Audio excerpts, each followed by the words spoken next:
ये शक्ति जिसने समझ ली और सीख ली, फिर ये शक्ति गरीब को भी करोड़पति बना सकती है, या फिर कहूं रंग को भी राजा बना दे। क्या आप जानते हैं इस शक्ति का क्या नाम है? इस शक्ति का नाम है अवचेतन मन की शक्तियां, अवचेतन मन के चमत्कार। क्या आप बता सकते हैं कि एक व्यक्ति अमीर क्यों होता है और दूसरा व्यक्ति गरीब क्यों होता है? एक व्यक्ति सुखी क्यों होता है और दूसरा व्यक्ति दुखी क्यों होता है? एक व्यक्ति आशावादी क्यों होता है और दूसरा व्यक्ति निराशावादी क्यों होता है? एक व्यक्ति बंगले में रहता है तथा दूसरा व्यक्ति झोपड़े में रहता है। इन सबका एक ही कारण है और वह है हमारे अवचेतन मन की प्रोग्रामिंग। जी हां, अवचेतन मन की प्रोग्रामिंग। क्या आप जानते हैं यह अवचेतन मन क्या है? हमारे भीतर सुख और समृद्धि का बहुत बड़ा खजाना छुपा है और उसी खजाने को पाने में अवचेतन मन हमारी मदद करता है। अवचेतन मन इतिहास का सबसे बड़ा रहस्य है जिसे पूरी तरह से कोई नहीं समझ पाया। आज मैं आपको वो सारी बातें बताऊंगा जो मैंने अपने स्पिरिचुअल मास्टर, अपने स्पिरिचुअल गुरु से सीखी है। वो भी 1, 2, 3 से नहीं, अनेकों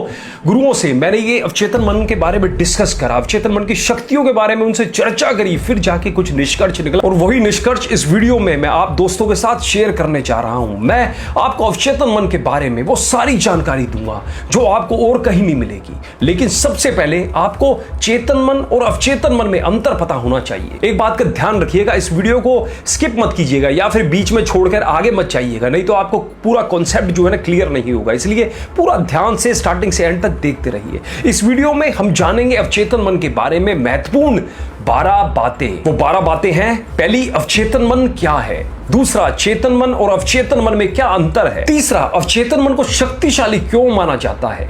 चौथा, अवचेतन मन का उपयोग कैसे करें? पांचवा, अवचेतन मन कैसे कार्य करता है? छठा, अवचेतन मन यानी आत्मशक्ति को जागृत कैसे करें? सातवां, अवचेतन मन के चमत्कार क्या है? आठवां, अवचेतन मन में कैसे जाएं? नौवां, अवचेतन मन के कार्य क्या है? 10वां, दौलत पाने के लिए, करोड़पति बनने के लिए अवचेतन मन की शक्ति का प्रयोग कैसे करें? 11वां, अवचेतन मन को साफ कैसे करें? और 12वां, अवचेतन मन का निष्कर्ष क्या है? चेतन मन और अवचेतन मन में क्या अंतर है? चेतन मन बाहरी दुनिया से जानकारी प्राप्त करता है, अवचेतन मन चेतन मन से जानकारी प्राप्त करता है। एक चेतन मन आपकी तार्किक और बौद्धिक प्रतिक्रियाओं को नियंत्रित करता है, वहीं अवचेतन मन मुख्य रूप से आपके भौतिक शरीर के कार्यों को नियंत्रित करता है। चेतन मन निर्णय लेता है, योजना बनाता है, भाषा के द्वारा लोगों से बात करता है और आपके कौशल को नियंत्रित करता है। वहीं अवचेतन मन आपकी श्वास, पाचन क्रिया, स्मृति, भावनाओं, विश्वासों, दृष्टिकोण आदि को नियंत्रित करता है। आपका चेतन मन दुनिया को चलाता है जबकि अवचेतन मन आपको चलाता है। चेतन मन आपके शरीर के आंतरिक और बाहरी दोनों कार्यों से अवगत करवाता है, वहीं अवचेतन मन आपके शरीर के आंतरिक कार्यों से ही अवगत है। एक चेतन मन आपकी कुल दिमागी शक्ति का केवल 10% है, वहीं अवचेतन मन आपकी कुल दिमागी शक्ति का 90% है। चेतन मन आपको प्राप्त होने वाली जानकारी का विश्लेषण कर सकता है, वहीं अवचेतन मन आपको प्राप्त होने वाली जानकारी का विश्लेषण नहीं कर सकता। चेतन मन की समृद्धि अल्पकालिक होती है, वहीं अवचेतन मन में दीर्घकालिक समृद्धि होती है। अवचेतन मन में आपकी आदतें, रिश्तों के पैटर्न और व्यसनों पर नियंत्रण रखता है। चेतन मन का आध्यात्मिक संबंध पर नियंत्रण नहीं है, वहीं अवचेतन मन आध्यात्मिक संबंध पर नियंत्रण करता है। अवचेतन मन को शक्तिशाली क्यों माना जाता है? चलिए इसे एक उदाहरण के द्वारा समझते हैं। जैसे कि आप जानते हैं कि एक आर्किटेक्ट ही घर का नक्शा बनाता है और किसी भी घर की बनावट उसकी नींव पर निर्भर करती है। ध्यान से समझे, यहां 2 बातें हैं। अगर आर्किटेक्ट ने नक्शा गलत बनाया तो घर की नींव बिगड़ जाएगी और उसके बाद घर की बनावट भी बिगड़ जाएगी। ठीक उसी प्रकार आपका चेतन मन बाहरी दुनिया से सूचना एकत्रित करता है और आपका अवचेतन मन उसी सूचना के आधार पर आपकी आदतें, आपका व्यवहार, आपका नजरिया, आपका एटीट्यूड बनाता है, मतलब आपकी नींव बनाता है। अब यहां भी 2 बातें हैं। अगर आपके चेतन मन ने दुनिया से गलत सूचना एकत्रित की तो आपका अवचेतन मन आपकी आदतें भी गलत बना देगा। समझे या नहीं समझे? आदतें भी गलत बना देगा, मतलब आदतों की गलत प्रोग्रामिंग कर देगा। और एक बार जब आदतें बन जाती है तो आपका अवचेतन मन उन्हें इतनी आसानी से बदलने नहीं देता। उसके बाद आपका अवचेतन मन ही आपके जीवन को चलाता है। आपको अपने जीवन को बदलने के लिए आपके अवचेतन मन की प्रोग्रामिंग को भी बदलना पड़ता है। चलिए एक उदाहरण से और समझाने की कोशिश करता हूं। मोहन 20 वर्ष का था, उसे कोई भी गलत आदत नहीं थी, जैसे शराब पीना, सिगरेट पीना, गुटखा खाना, कोई भी गलत आदत नहीं। लेकिन वह कॉलेज में गलत दोस्तों की संगत में पड़ गया। उसके सभी दोस्त में गलत आदतें थी। वह उससे भी शराब और सिगरेट पीने के लिए कहते थे, लेकिन वह हर बार मना कर देता, क्योंकि बचपन से उसके अवचेतन मन में प्रोग्रामिंग सेट थी कि शराब पीना बुरी बात है, सिगरेट पीना बुरी बात है, गुटखा खाना बुरी बात है। इसी कारण उसका अवचेतन मन बार बार उसे शराब पीने से रोकता। वह दिन भर अपने दोस्तों के साथ घूमता रहता। धीरे धीरे समय बीतता गया। अब उसका चेतन मन गलत आदतों वाले लोगों से सूचना एकत्रित कर रहा था, जिन्हें शुरू में उसका अवचेतन मन नकार रहा था, लेकिन लगभग 1 वर्ष बाद उसके अवचेतन मन ने हार मान ली और उसने भी शराब पीना शुरू कर दिया। अब उसे शराब पीने में मजा आने लगा। उसके चेतन मन के द्वारा एकत्रित सूचना ने उसके अवचेतन मन की प्रोग्रामिंग को बदल दिया था। अब उसका अवचेतन मन बार बार उसे शराब पीने के लिए बोलता है। आज उसे शराब पीते हुए 15 वर्ष हो गए। शराब ने उसके परिवार को पूरी तरह से बर्बाद कर दिया। अब उसे समझ नहीं आ रहा कि वह शराब कैसे छोड़े, क्योंकि उसके अवचेतन मन की प्रोग्रामिंग उसे ऐसे करने नहीं दे रही है। आलस, डिसिप्लिन में नहीं रहना, डेडिकेशन में नहीं होना, या कोई भी जो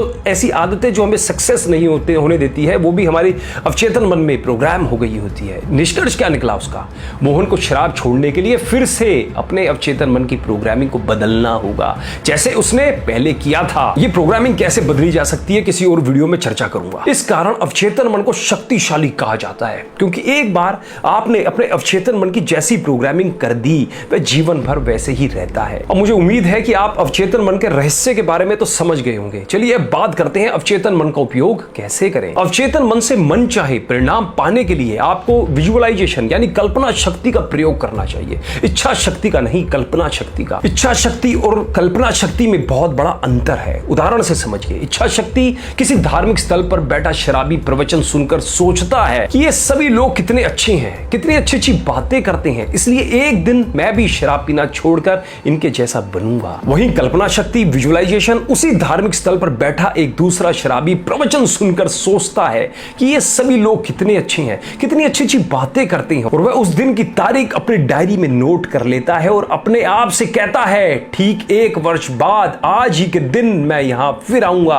और तब मैं शराब पीना छोड़ चुका होऊंगा। विजुअलाइजेशन इच्छा शक्ति से अधिक बलशाली होती है। आपका अवचेतन मन आपकी विजुअलाइजेशन को पूरा करने की पूरी कोशिश करता है और आपको वो सारे रास्ते भी दिखाता है जिनके जरिए आप अपने लक्ष्य को पूरा कर सकते हैं। दूसरे शराबी ने अपने आप को सुधारने का 1 वर्ष दिया है, लेकिन पहले शराबी ने कोई समय सीमा तय नहीं की, इसलिए वह कभी भी शराब नहीं छोड़ पाएगा। धार्मिक किताबों में कहा गया है, आप प्रार्थना में जो भी मांगेंगे विश्वास करने पर वह आपको अवश्य मिलेगा। इसलिए अवचेतन मन के द्वारा मन चाहे परिणाम पाने के लिए विजुअलाइजेशन का सहारा लीजिए। विजुअलाइजेशन के लिए आपको क्या क्या करना होता है वह आगे बताऊंगा। इससे पहले अवचेतन मन कैसे कार्य करता है। आप अपने अवचेतन मन को जो भी बात कहते हैं, आपका अवचेतन मन उसी को सच मान लेता है। जैसे अगर आप अपने छोटे बच्चे को रोजाना ये बताएं कि भारत देश की राजधानी पंजाब है, तो वह मासूम बच्चे का चेतन मन कहेगा कि मेरे पापा ये बात कह रहे हैं तो सही ही होगी, और फिर उसका अवचेतन मन भी इस बात को स्वीकार कर लेगा। उसके बाद जब भी आप उस बच्चे से भारत की राजधानी पूछेंगे तो बताओ वो क्या कहेगा? जी हाँ, वो पंजाब ही बताएगा। दोस्तों, वीडियो ऑलरेडी 8 मिनट प्लस का हो चुका है, इसलिए इसे और बड़ा नहीं करते, क्योंकि अभी इसमें समझने के लिए और खास तौर पर प्रयोग करने के लिए बहुत से टॉपिक बच रहे हैं, जैसे अवचेतन मन, आत्मशक्ति को जागृत कैसे करें, अवचेतन मन को जागृत करने के वो पावरफुल आसान 3 नियम क्या है जिसे जान आप धनवान और सफल हो सकते हैं। बताऊंगा अवचेतन मन के चमत्कार क्या क्या हैं, अवचेतन मन में कैसे जाएंगे और अवचेतन मन को साफ कैसे करेंगे जिससे आपको पूर्णतः अच्छा रिजल्ट मिल सके। इन सबको अगले वीडियो पार्ट 2 में एक्सप्लेन करूंगा, जिससे आपके समझने में भी आसानी हो, और मैं विश्वास करता हूं फिर आप अपने अवचेतन मन को जागृत कर अपनी समस्त इच्छाओं की पूर्ति कर पाओगे और 100% एक सफल व्यक्ति बन सकोगे और अपने परिवार को सभी सुख सुविधा दे पाओगे, क्योंकि मेहनत तो सभी करते हैं। इसलिए इस बार ये प्रयोग भी करके जरूर देखना। चलिए, अवचेतन मन, सबकॉन्शियस माइंड के दूसरे वीडियो में फिर मुलाकात करेंगे। तब तक के लिए धन्यवाद।